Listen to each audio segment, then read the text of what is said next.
Hi! What's up kaibigan? Ito ang Mahiwagang TV na maghahatid sa inyo ng mga kakaibang kwento, mga misteryo, hiwaga at mga kakatuwang pangyayari. Sa bidyong ito, ating tatalakayin ang mga gintong barya na natagpuan sa loob ng buto ng baka at bakit nga kaya nasa loob ng buto ng baka ang mga ginto na ito. Ating alamin.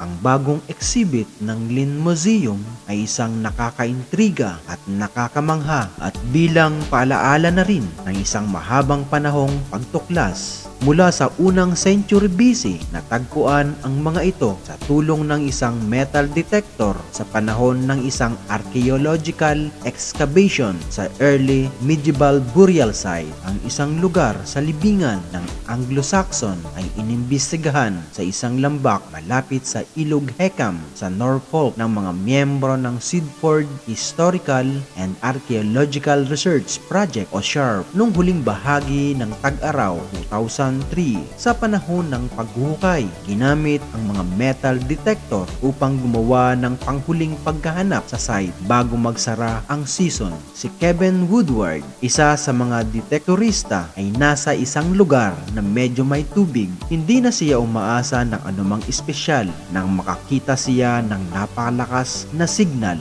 Ngunit talagang nagulat siya nang malaman niya kung ano ang pinagmulan ng malakas na sinyales. Ito ay isang lumang buto ng baka. Nang suriin ni Kevin ang buto, nakita niya ang isang gintong barya sa tuktok ng ukab sa ilalim ng manipis na layer ng buto. Maingat nilang kinuha ang buto at ipinadala ito sa laboratory para sa pagsusuri at agad namang in-x-ray ang buto. Nakita nga ang mga pira-pirasong nasa loob ang mga baryang ginto. Sa kabuuan, lalaman ito ng 19 na barya na lahat ay mga gintong Gallo Bilgiani stater na ginawa ng mga silts sa pagitan ng 60 at 50 BC sa Hilagang Gaol na ngayon ay France. At marahil ito ay dinala sa Britain ng mga sundalo o mensenaryo na pauwi na dala ang kanilang mga sweldo. Ang bawat barya ay nagtatampok ng isang nakaistilong kabayo at dahil nga matagal na nakaimbak sa loob ng buto, pumupas na ang kinang at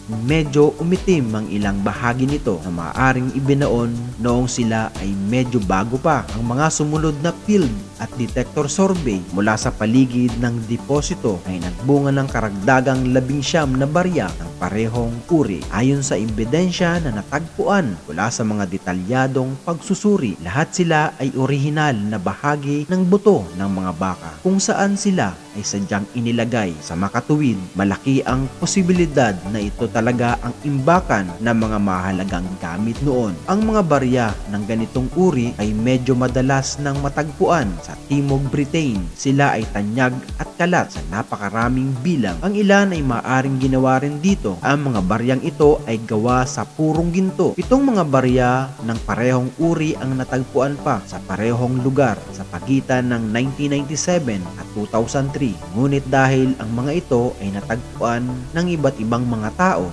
ng paisa-isa, hindi sila idiniklara na kayamanan. Sa panahong iyon, maaaring kailangan na higit sa 10 mga barya o isang set at hindi maangkin ng mga museo ang mga ito. Kung nagustuhan mo ang ganitong mga video, pakishare na rin sa iyong mga kaibigan at kapamilya.